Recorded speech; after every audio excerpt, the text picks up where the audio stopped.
The advice and opinions expressed by the host of Autism Live and her guests are meant solely as suggestion and should not be in any way construed as child-specific advice. The Center for Autism and Related Disorders advises working with a board-certified behavior analyst who has experience with autism before starting any intensive behavioral intervention. Any choices you make in determining your child's treatment are completely at your own discretion.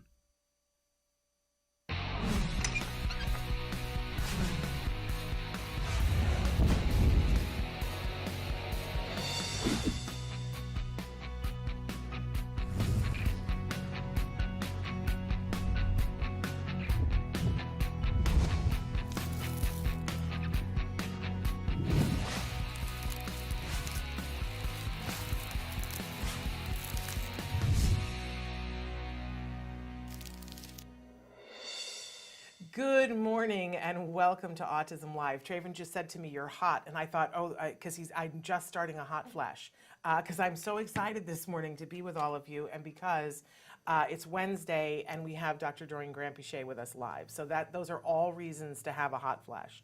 So thrilled that you guys are here with us. We're coming to you live from the Warner Center in Woodland Hills, California.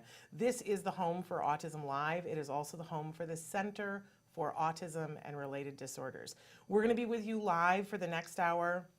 You can be writing questions I have a list of questions that you guys have already sent in, but we're going to take some from here and some from live, so please take note. Traven's about to show you some of the different ways that you can write in. While he does that, let me remind you that our homepage is autism-live.com. That's a great place to go to ask your live questions, but we also take them from Facebook and YouTube, and Traven's going to show you all the different ways that you can do that. While you are on autism-live.com, there's a lot to do. You can go through our library of videos. You can search them by topic, by author, lots of different ways to get the information. But there is that chat button. Take a look at that. We're now on iHeartRadio, so check us out there too. But on our home site, I'm like that dog in that video, squirrel, right? So on our website, there is a chat button at the bottom. You just click the chat button, it opens up. That is an entirely free and entirely anonymous way for you to chat with us here and to ask questions, whether we're live or otherwise. You can ask questions, and I go through those and filter those, and whenever we have an opportunity, we talk about those questions live on the air. So if you've written a question in, please check out the live show to see if your question has been answered. I don't have a way of telling you that we're answering your question today. That's the one thing about that feature that I'm not in love with. But otherwise, it's totally fabulous because it's free and anonymous. If you don't care about the anonymity, please go over to Facebook or YouTube or Periscope or Twitter, and you can ask your questions there. Please feel free to free download on iTunes of all of our shows, and Traven's showing you some of the other different ways, including iHeartRadio, that you can be watching the show as well. So let's not waste any more time because it's a red letter day. I'm wearing red to celebrate it's Valentine's Day week, and also because it's very exciting that we have Dr. Doreen December with us. It's time for Ask Dr. Doreen. Dr. Doreen December is the Dr. Doreen is an expert in autism. Doreen December. Dr. December. Dr. Doreen December. Dr. Doreen December is a visionary in the field of autism. Now you can ask her questions on Ask Dr. Doreen.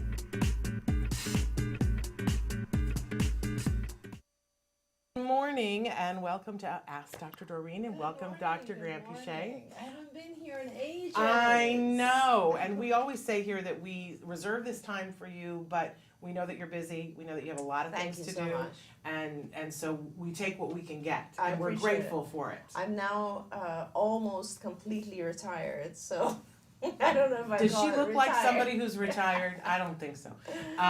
But that's just so funny. Yeah. And you're retired in a way that I don't think people understand retirement. That means that you're just going to work twice as hard doing the things that you really love doing. Right. Although we hope you're going to really take some time off to be with your fabulous husband. Yeah, sure. So like now I think, I don't know if our viewers know, but like we have some new leadership at CARD, which is wonderful, and I more or less handed off operational type stuff. So yes, I'm going to have a lot more time to do clinical work, which is kind of fun. Well, and it's very exciting for the world of autism Thank you. because, I mean, while you're a brilliant mind and you're a capable woman and can do all kinds of things, I love that now you're going to do the thing that you're passionate about. And frankly, the thing that is, I think, what you were put on this planet to do. Well, so. thank you very much, Shannon. But I think it's interesting because, like, when you finish doing all the things you've done for 100 years and you're tired of them, you sit and think, what really brings me joy? Yeah. And it's, if I've always said to you that the one thing that pulled me into this field is, again, what gives me joy now, which is parents. It's talking to parents, answering parents' questions, helping parents, trying to get the parents to understand what's going on with their child, how to treat their child, how to communicate with their child, what other treatments do they need to do, all that sort of stuff. And I'm really looking forward to it, actually. Well, and I meant to send you things, but they came in different ways. In the last 48 hours, I had two conversations with parents, one that was through a text and one that was through Facebook, that are card parents. And I just wanted to take a second to share with you the gist of what they said. I had a parent who wrote to me 2 days ago, and they're a regular watcher of the show, probably watching right now. And they've gone through the process with us. They started watching the show, took them a while to get started at card, because it does. It really, it takes a while to get started with your insurance at any ABA provider, but they got through that, got started, have a little one, and have been ramping up to 40 hours because they watch the show and they know we talk about the full prescription, right? And she wrote to me and she said, we just completed our first week of 40-hour. I'm gonna get emotional. And she said, I can't believe the difference. Wow. And she said, thank you for helping me to know that this is what we needed to amazing. do. And what she said, which I wanna make sure that all parents hear, is she said, I can't believe because he's sleeping better. Wow. Right? Because I hear parents all the time, they're like, he needs to take a nap, right? We can't do 40 hours because she said, no, he's sleeping better as a result of doing the 40 hours. Yeah. She said, our family time is so much better. That's the other thing that parents always say to me, we can't do 40 hours because we need family time. Right. We need time to be a family, and they don't know that they're missing out on the good quality family time by not doing this. And she said, and I can't believe how much more he's learning. Wow, that's and awesome. I was like, can I share what you said anonymously, right? Because I don't want, and she was like, yes. And then I had a parent who wrote into me on Facebook last night, who her child started with us a little over a year ago, a little guy, and they started at 40 hours, and it was really rough. It was really rough. And mom was like, I just don't think I can do the 40 hours. And I was very blunt with her, and I said, it's your choice. It is always your choice. But I just, in a couple of years, I don't want you to say that I didn't tell you what you're giving up. Right. So I'm going to tell you right now. And I went there with her, right? Yeah. And so they stayed with the 40 hours, and she just took him to be evaluated by somebody outside of CARD, and he said, oh my goodness, this child is like he's learned so much. and he's learned so much, it's unbelievable, and this child is absolutely on track to being somebody who does not qualify for an autism diagnosis. That's amazing. And so she wrote to me and she said, thank you so much. I'm so glad we didn't miss out on this. That's wonderful. Isn't that wonderful? That's and I just so wanted to share that with you so that because it's happening all the time, and sometimes we don't stop to acknowledge it. Absolutely. And I wanted for our viewers to hear that, because I know that's a hard decision. Yeah. To decide to do a 40-hour with a little, I remember when I was having to make that decision, and I remember thinking, 40 hours? Right. That's a full-time job! Honestly. But I had a mom who had a kid who was doing wonderful say to me, no. Yeah. This is what your child needs. If you want what I have, you better get on that train. Absolutely. And absolutely. I thank her all the time for that. It's so difficult, Shannon. I mean, as you know better than anyone, it's a matter of, it's like everything else we do in life. It's learning to give up the short-term reinforcers for the long-term reinforcers, right? Yes. And it's like anything. It's like everything. It's like you want to diet, you want to study, whatever. We do things that are difficult right now, because in the long run, it's just going to be worth it. It's worth it. And it was. Yeah. It was not easy. It was not easy to decide to do it. It was not easy to do it. Mm-hmm. But it was so worth it. I always say, it's the most worthwhile thing I will ever do in my entire life. Right. The time that we did with our son at Card. That's wonderful. Because he has the rest of his life because of the time that we spent then. That's amazing. And every day I see something and I go, look at that. I didn't think, even this morning driving in, I remembered a time when I didn't know if my son would ever know what a Wednesday was. Wow. Like I was like, the concept of Wednesday, I would watch other little 5-year-olds and I remember when they would line up for kindergarten, there was a girl in line and the teacher she goes through and she hugs each kid from the side, and she said, oh, today we're gonna do this. And this little girl, how there's always that little girl in the class, she was like, that's on Tuesdays. Today is Wednesday. On Wednesday we do this. And she said, oh, you're right. And I thought, will my child ever know that today is Wednesday and that that's different from Tuesday and what you do on Tuesday? But he got out of the car with his backpack and his headphones, all these things that he had packed this morning. And I said something and he goes, Mom, that's not what today is. Today is this. I got to have this ready. Don't forget that I got to have this. And Mom, a person who's got his life and knows what he was doing. And we were talking about college applications and the SATs on the drive to school. And and I didn't know if he would know what a Wednesday was. Of course. But that's what you gave us. Well, thank you. Thank you. You Can't thank me. That's a lot of that is just you and the wonderful Jem himself. No. And all the effort he put in. I reject that. It was because I know I was there. It was the people that came to our door, because we didn't have center base back then, the people who came to our door over and over and over. So it was all the people who sent them, it was all the people who came, all the people who trained them, and all of it came because you said, I'm gonna build a place. Well, thank you. So that's you. That's you. Okay, now that I've already cried, because it's not a show until Shannon has cried, right?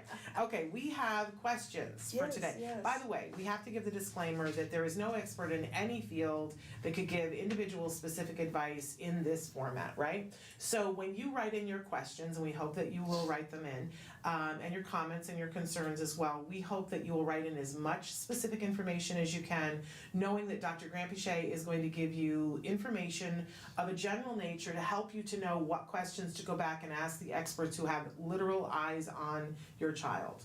And that is invaluable, and people have told us it's invaluable. So let's start with, my son is 12 years old. He has trouble with transitions and changes since he is very young. He has Down syndrome and autism, L2. Level 2. Well, yes, which verbal. Is wrong, but okay. I know. This part drives you crazy because it should be two numbers, but nobody ever gives us anything more than one number. Okay, verbal and very smart. He started middle school 2019. Lots of behaviors because everything was new. Even though we had a social story, we used real pics of teacher and school, but didn't work. It took 2 months for him to get adjusted, and since he came back from winter break, the behaviors are back. He elopes very often and aggressive, no progress in academics. His school schedule is from 8 a.m. to 3:40, and he has speech therapy and OT a total of 3 times a week. He has 2 hours per week of ABA at Card. We are lost. We want to try a half-day school and then home or therapies and hire a tutor for afternoon at home. How can we make this possible? Right. Can I just go back and find his age? He's 12. Okay. Yeah, so first of all, thank you. And if you are at Card, I just want to make sure that you are at this Card. There's a couple of cards on the East Coast. They are at this Card. They are at this Card. Great. They are at this Card. This is very unusual for us to do 2 hours a week. So, but the fact that we're doing 2 hours a week, great, you're in. And now I would ask you to increase that because we can accomplish very little with 2 hours a week. Very, very little, if anything. So let's start with that, and this is how, I mean, there's a lot of information here, but this is what I would do if I saw you. This is the kind of feedback that I'd give you. If I did an evaluation or assessment of your child. Do you know, Shannon, where they are, by the way? What city? No. I believe that it's Northern California. Okay. But I'm not 100% positive. Okay. So what I suggest is that you need to write down, like you need to, and if he's at CARD, I'm sure you filled out a skills assessment, which basically means that somewhere there's a list of all of his strengths and his areas of need, right? So these are the things he cannot do, these are the things he's very good at doing. That list is super important because that's our foundation, that's where we're starting. And it'll be things like, you mentioned a few, he's verbal. So if he's verbal, that's a strength. I would want to know a lot more about that. Like, how verbal is he? What types of sentences does he say? Does he express himself? Does he express his needs? Does he say when he's upset about something? Does he communicate with peers? Does he just ask for things he needs? Like, what is his verbal ability? And because wherever that is, our goal would be to increase that, right? Because verbal skills are very, very important. Communication is very important to everything, to life, to social behavior, etc. So here's his verbal ability, and we want to increase that.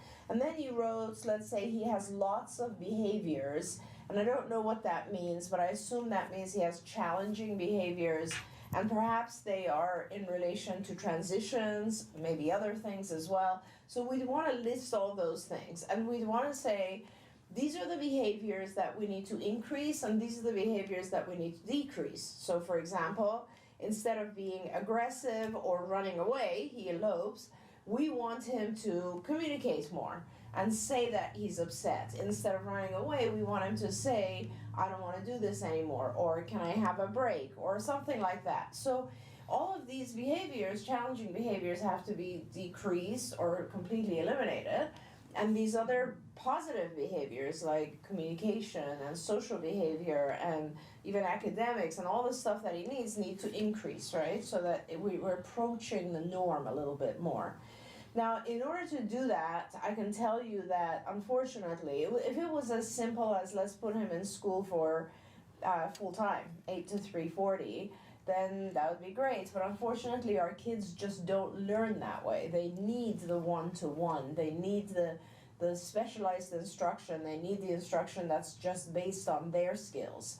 So, you know, the more you can actually reduce his school and increase his therapy hours for a while, the better. Because right now, our goal is not to teach him every skill he needs, it's to teach him how to learn.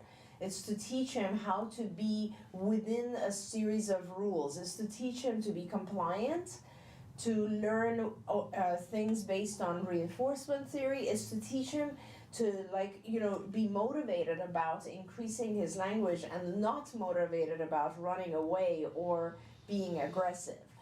When our kids run away, the reason is generally because either they enjoy the attention of someone running after them, or very frequently it's just because they don't want to do the thing that's being done in that environment. So they elope, they run away, they don't want to deal with it. Because instead of that, what would a typically developing child do? They would just basically say, this is boring, I don't want to deal with this. Can we do this later? Can I have a break right now? All these different communication processes are in place for typically developing kids, so they don't have to run away. The other part of it is, like, if you're aggressive, the aggression is not part of the autism. The aggression is just an expression of frustration. A typical 12-year-old would perhaps do a variety of things, like just say, Mom, I don't want to deal with this, or leave me alone, I'll do it later, or whatever, right? A variety of things. Our kids don't know any better, and aggression and eloping has worked for them.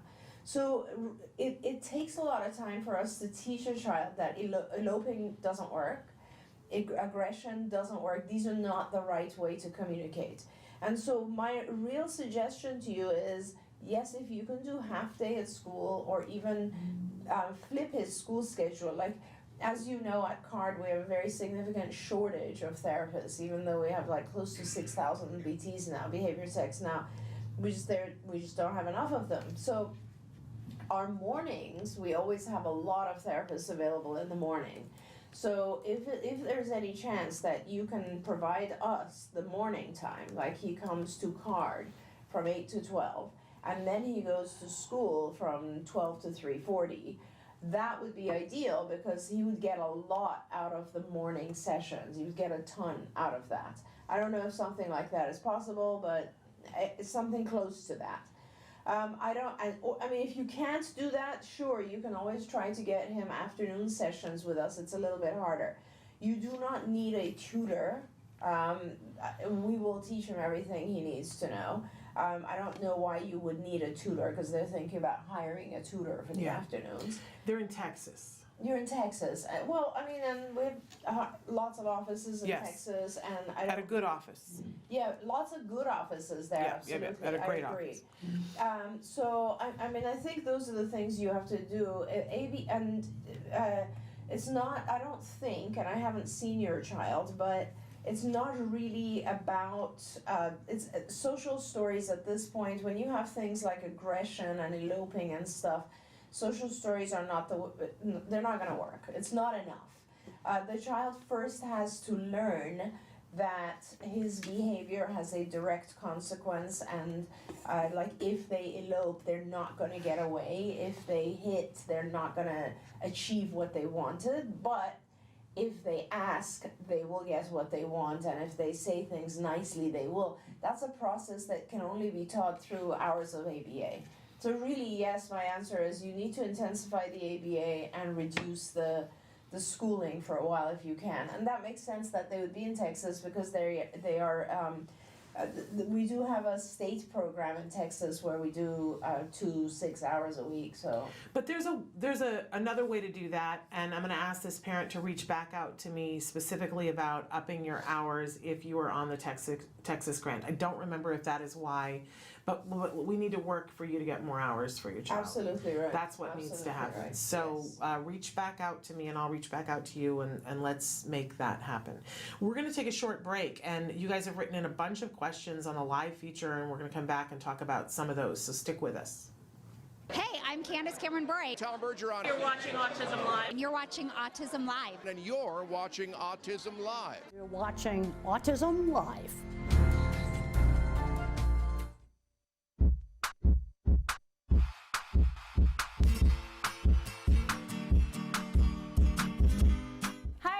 Welcome back. For the month of February, I thought it'd be a great idea to work on an activity that would help your kiddos identify and label emotions. And to help me out today is my good friend, Jamie. Hey, Suzanne. Hey there, Jamie. Hey, how can I help? Well, the way you can help me out is that because you're a sock puppet, you can do things with your face that I cannot do. No way. Totally. The way you can do it is that, you have interchangeable features, which means you can make super exaggerated faces, which makes it easier for kiddos to identify them and to label them. Uh-huh. Hey, I have a favor to ask you. Yeah? Can you help us out and show us some of your faces you can make? Of course. Here we go. Ooh, you look super mad. I was super mad. Can you show us another one? Sure. Ooh, you look super sad. I was super sad. All right, can you show us one more? One more. All right. You look super excited. I was super excited. I am too. You know why? Because I really want to show everyone how to make a little buddy like you. So let's get started. The materials you'll be needing are googly eyes, felt, a hot glue gun, imagination, scissors, Velcro, some heavy cardstock, and a clean sock. All right, let's get to it. So the first thing you want to do is you're going to grab your sock. Hopefully it's not dirty and used. It's a clean one. And what you're going to do is that you're going to take your sock, fold it in half like so, and then you're going to take your scissors and cut down. The reason we're doing this is that we're going to make an area for the mouth. The next thing you want to do is you want to trim the inside a little bit, because if you don't, it's going to have an overbite. So I'm just going to take my scissors and just trim a little bit off, not much. Now that this guy is ready, I'm going to take a hard cardstock or note card or whatever you have that's a piece of paper. I'm going to fold it in half, and what I'm going to do with this is going to be the inside of its mouth, the kind of reinforcement so you're able to move its mouth around. So I'm going to just cut it into an oval. And don't worry, if it's a little too big, you can always trim it. With this sock puppet project, the materials we'll be using, like the hot glue, is not something for children. So this is something you're going to be doing by yourself and then asking your child to join in once the puppet is ready to go. All right, Now that I got that out of the way, let's start gluing.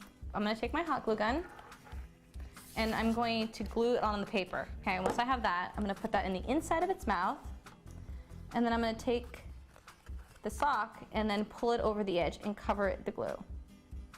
All right, so now that I have the bottom part done, I'm gonna do the same thing to the top. So now that we have this part assembled, what we're gonna do is we're gonna take a piece of felt and we're gonna cover this area so you don't see all the scraggly stuff. So I have my piece of felt right here. I'm gonna fold it in half and I'm just gonna cut out a similar oval shape. And again, don't worry if it's too big, you can always trim it after we glue it on. I'm gonna glue it inside. All right, now we got pretty much the base of the sock puppet. He's got a moving mouth, but wait, he's got no features. We gotta help him out with that. So what I'm gonna do is I have these pieces of Velcro that I bought that are already sticky on the back, which makes my life a lot easier. And I'm gonna peel this off and place it where I want his eyes. So one there, and one there. And then I'm also gonna put them also along his mouth. And then if you want to get fancy, you can put some for his eyebrows as well. So now that I have this, we should be making some features for him. I'm alive! Alive!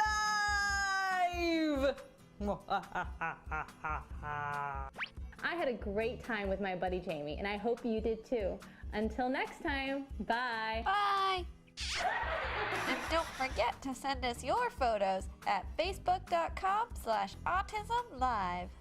Can you see me? Can you see me flying by your side? Welcome back to Autism Live and to Ask Dr. Doreen. We're here with Dr. Doreen Grandpichet, and she is answering your questions in real time.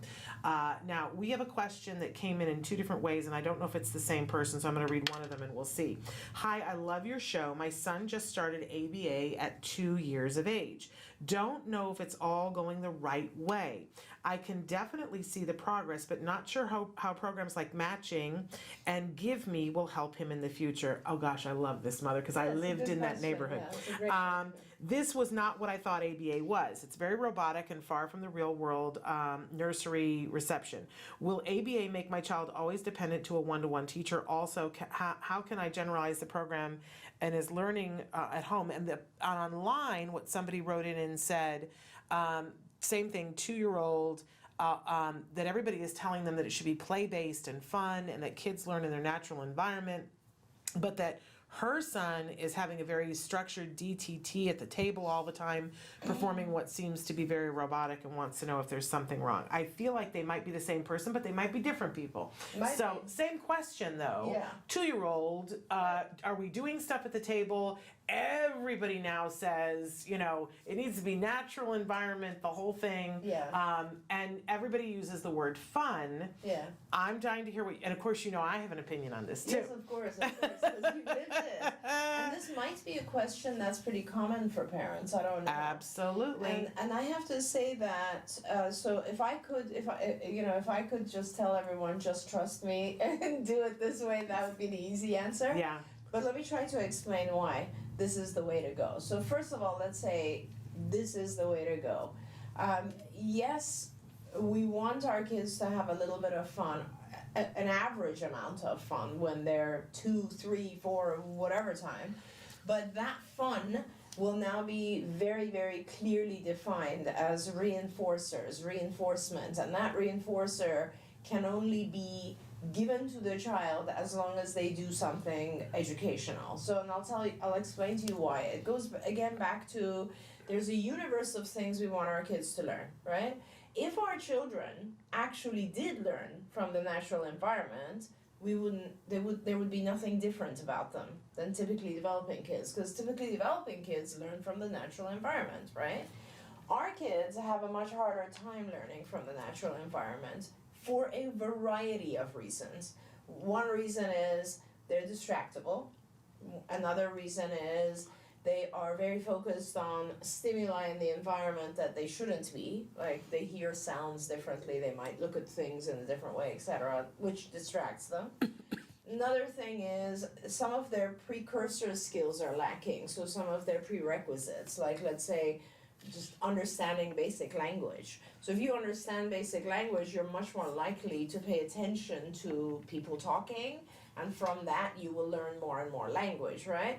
If you don't understand basic language for whatever reason, whether you are distracted by something else, or you can't hear the words correctly, or you're missing every other word, or whatever it is you're not understanding, you're just going to isolate and not learn from the natural environment. That's the point that's really important that you bring up, okay?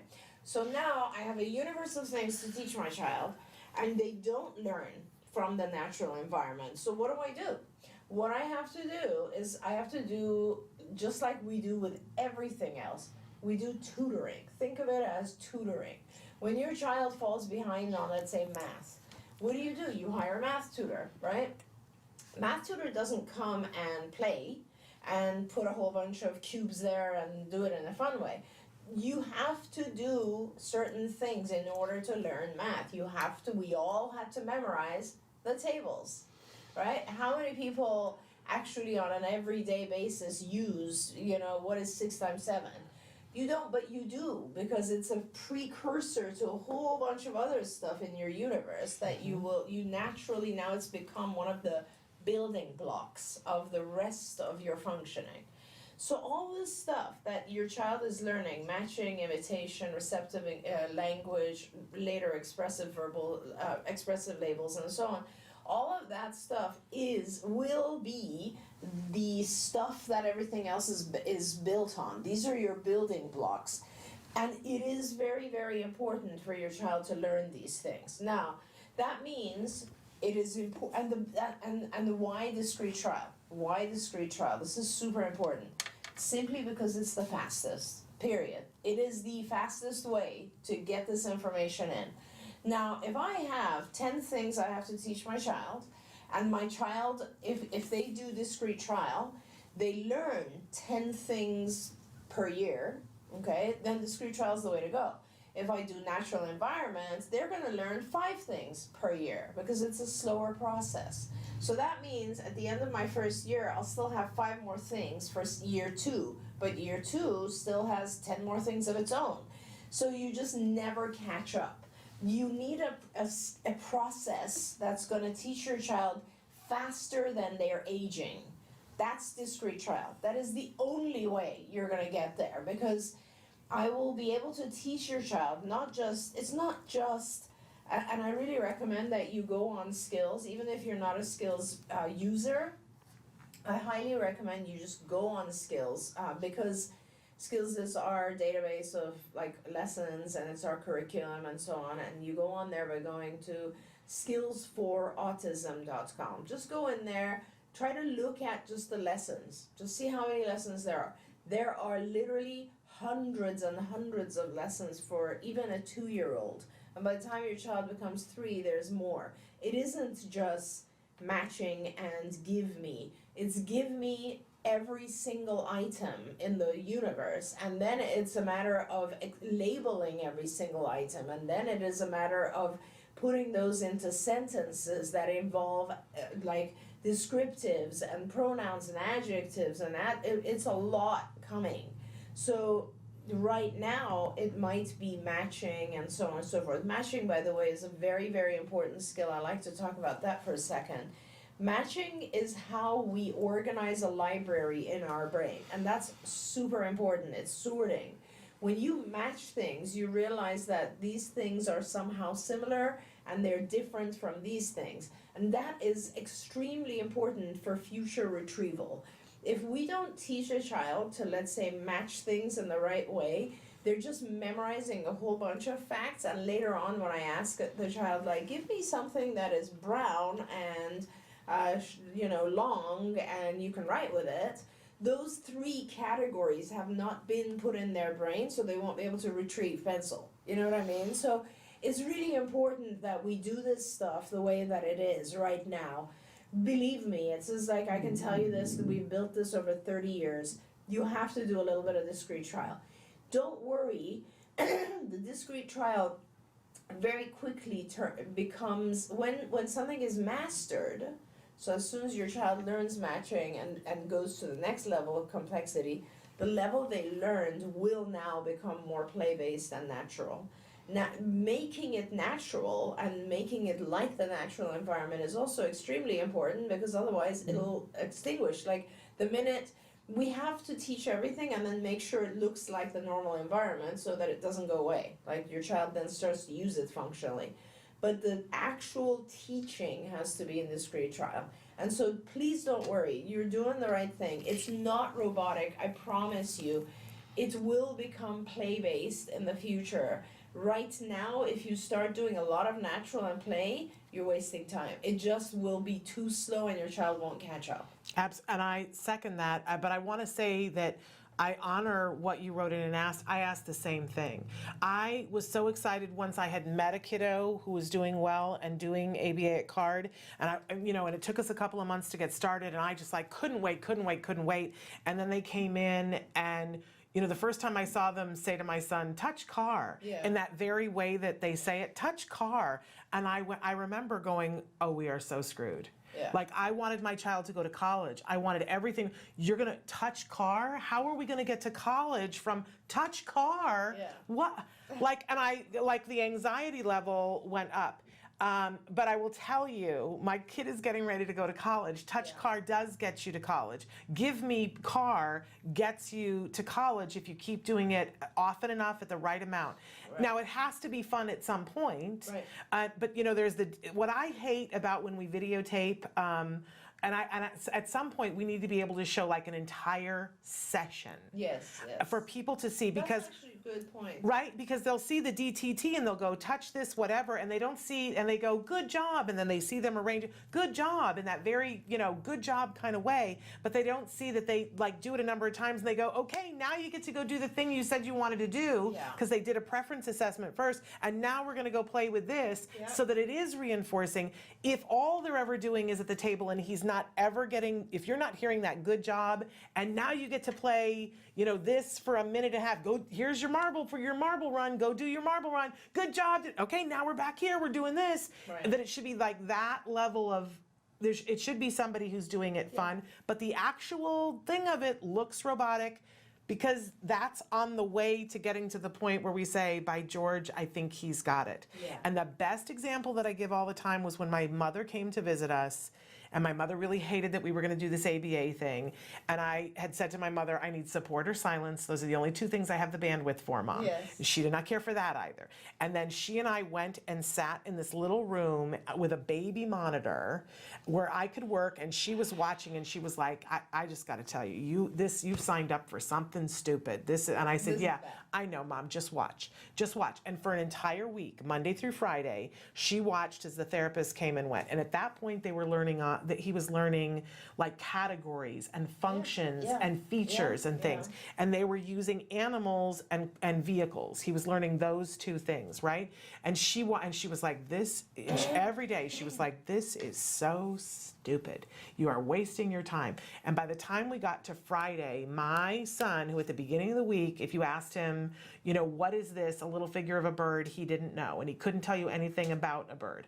But that was on Monday, and on Friday, the therapist held up the little figure and said, Jem, what is this? And he said, it's a bird, and a bird has wings, and a bird can fly, and a bird has a beak. And the therapist was like, yay, dude! And my mother stood up in the other room, and she went, oh my God!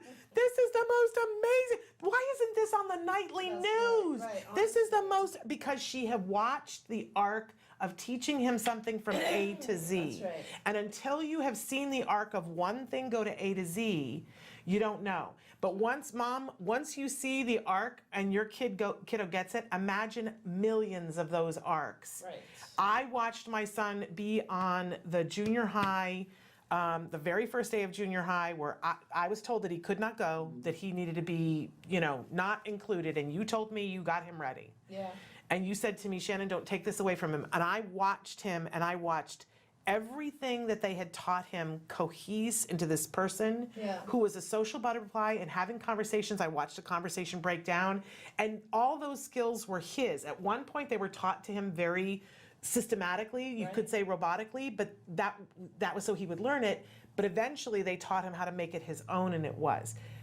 it's worth it. Trust her. It's it does so work. important.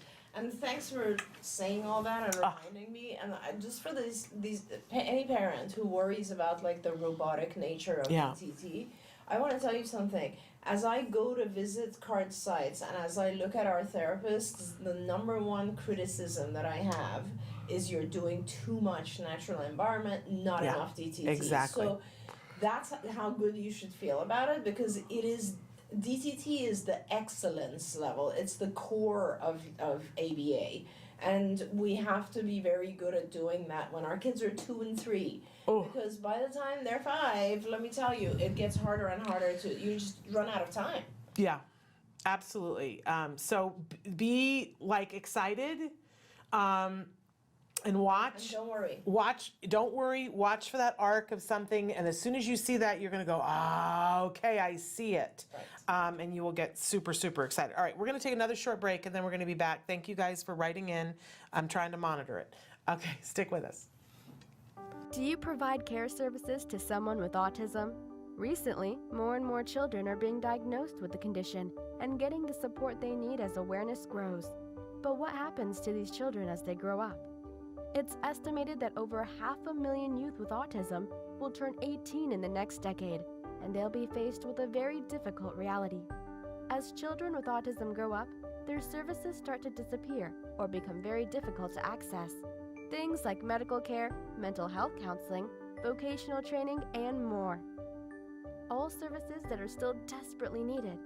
The loss of support that youth with autism face as they grow up is so severe that it's referred to in the autism community as falling off a cliff. Adults with autism need the same level of support they had as children to avoid falling off the services cliff. Introducing Skills Living, the web-based software designed specifically to help transitioning youth and adults with autism so they can avoid the cliff and instead fly to success. With Skills Living, help your learner with autism develop the skills they need in all the critical areas of adult life, including self-control, planning, and problem-solving, effective communication, performing life skill tasks for independent living, acquiring and maintaining employment or other meaningful activities, developing and maintaining social skills and relationships, accessing transportation and public services, and being safe. Skills Living includes a comprehensive assessment, a data collection mobile app, behavior intervention plan builder, and automatic progress reporting. It also provides a complete curriculum addressing 16 key areas spanning the entire range of functioning adulthood. Skills Living is easy to use and can be implemented by schools, parents, and autism service providers. Call or click today for your free demo and see how Skills Living can help your learner with autism avoid the cliff and instead reach their fullest potential. Skills Living. Wish, learn, become.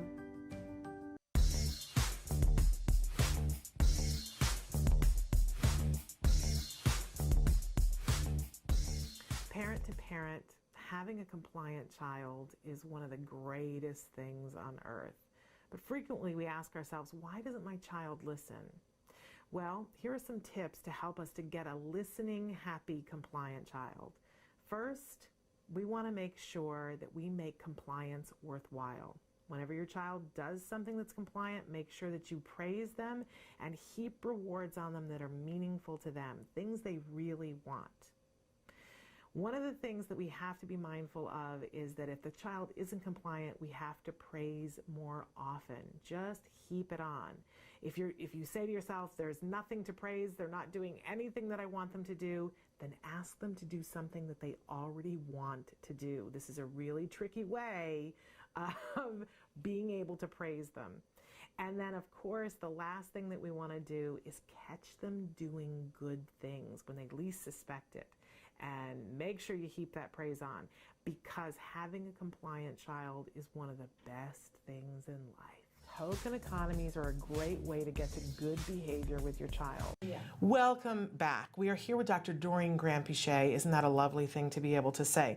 All these questions that have come in, but I want to address I'm a BCBA for a client who is 10 years old receiving home-based services. This is the first time I am servicing a client in the home environment as opposed to school or center. Several of the goals, including playing with neighbors or games, other girls are DT and not as much fun. I don't even know what that means. The behavior technician keeps complaining that last year she had more materials, went on outings, did crafts, made a book with a client, completed projects. Is this how therapy usually looks in the home environment? Should I be doing less DTT and more NET? Isn't this the question? Through projects and activities, of course, we include fun activities whenever possible and use lots of reinforcement. He is responding very well and is excited when behavior technician comes. Wondering if home-based services after long day in school and limited peer access should be more NET style. Thank you so much. That's wonderful. Yeah, from a BCBA. It's very nice to talk to you. I love talking to BCBAs. Don't let the home environment, don't let the environment dictate the type of ABA you want to do. So that's basically the answer. Evaluate the child as a whole. Just forget about the environment. Just evaluate the child's condition and circumstances. We all kind of look at our kids at some point and we say, well, he's very young, he's got a ton of time, so it's like 2 or 3, he's got a ton of time. I'm going to do a ton of DTT and then I'm going to start gradually generalizing so that it maintains. Okay. Or my child is now 5, I have to deal with academics because it's part of his life now, so I'm limited on my time.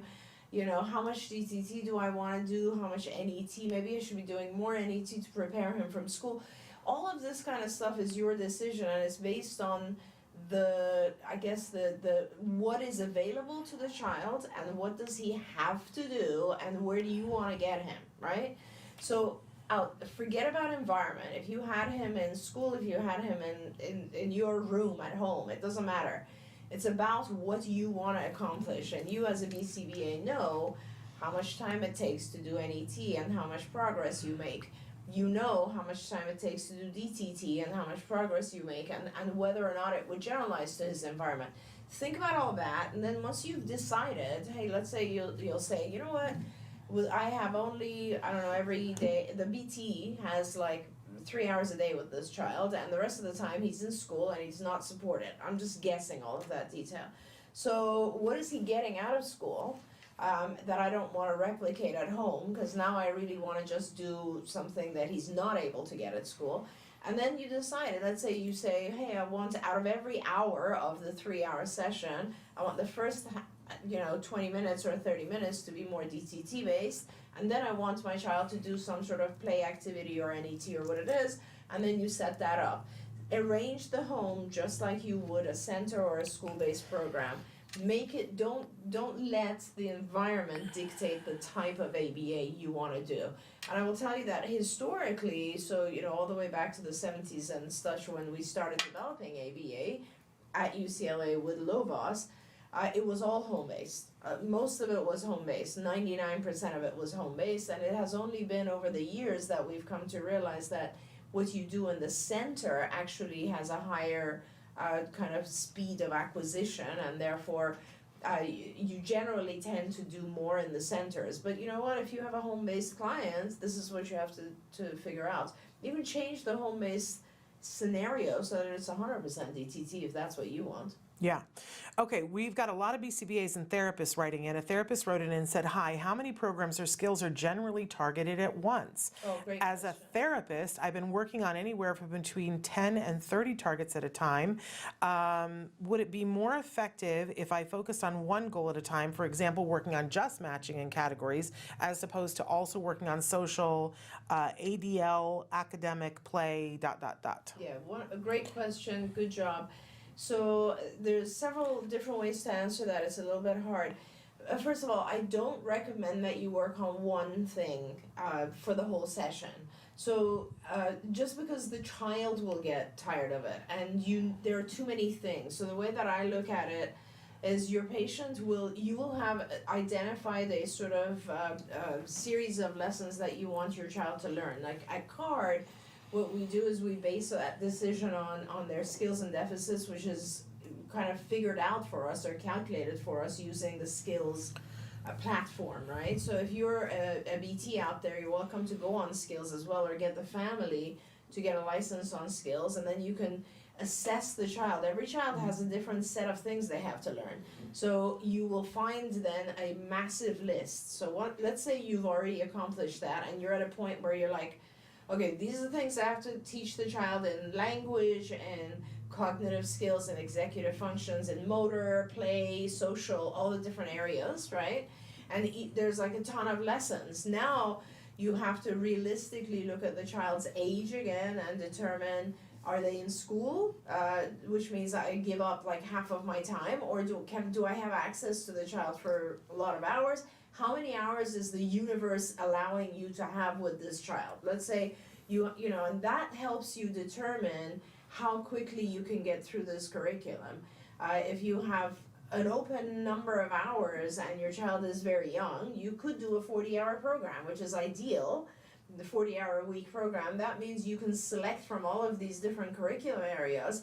If you have a 40-hour program, the ideal number of lessons is per session, and your sessions, so let's say the ideal number of lessons for a given period of time for a child would be something around 20 to 30. After 30, you're not going to hit every lesson every week, which becomes a little crazy. So let's say it's about 20 or so lessons or programs, right?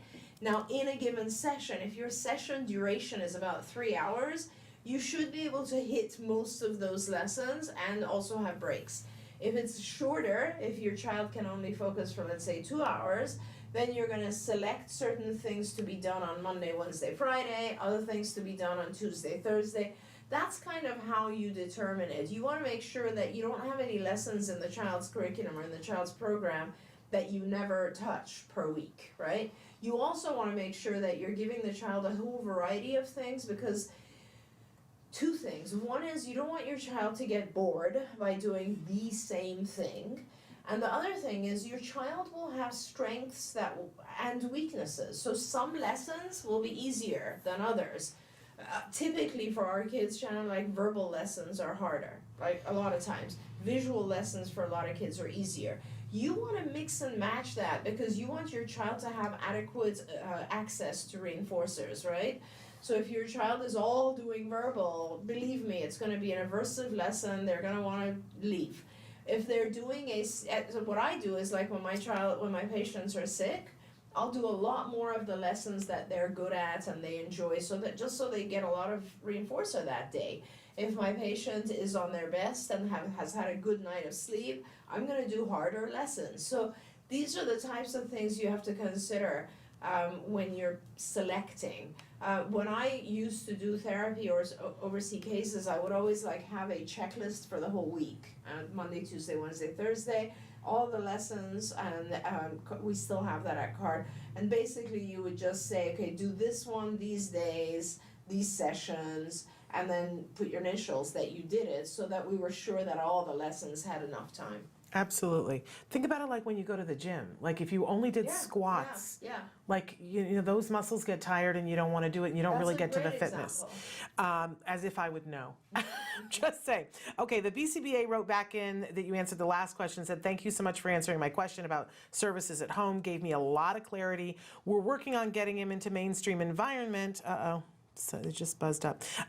So we just carry on toward that goal regardless of the environment. Absolutely. And she said, thank you so much. I want to pivot now, and the other person just wrote in and said, the therapist said, thank you so much for my question to regard the number of programs. It was so clear and helpful. I look forward to going through all of my clients' programs to ensure the amount of time and programs follow Dr. Doreen's recommendations. I wish there was some way I can get intensive CARD training. Well, you can. Come work at CARD. Yeah. That is the answer to that question. We'd be love to see your smiling face here. We need good therapists. Okay, so wanted to switch now to a parent in India, writing in, hi, Dr. Doreen and Mrs. Shannon, from India. My daughter is 10 years old, on the spectrum. She is hyperlexic and verbal, but recently she has started screaming in school and then started doing the same thing at home. It seems to have multiple functions: not wanting to do something, anxiety about routine change, and going to school. I have noticed anxiety and inflexibility has increased, but sometimes she does it when she's alone for no apparent reason. Please, I want to know your thoughts on this. Again, thank you so much for always answering my questions. And if I'm not mistaken, she says your opinion keeps me going. And if I'm not mistaken, this parent has access to skills. That's great. So very quickly, a couple of things. It sounds like the primary function is escape or avoidance, because you're saying that she basically does that screaming when she wants to get out of something. So the assumption I have to make is that she actually gets out of, when she screams, she gets out of whatever it is she's trying to get out of. You need to stop that, obviously, and you need to allow her to keep screaming. Just motor her through whatever behavior it is, that action it is that you want her to complete. So that is very, very difficult. I think you need to get ear plugs or something, but it doesn't matter. Ignore the screaming, just get her through.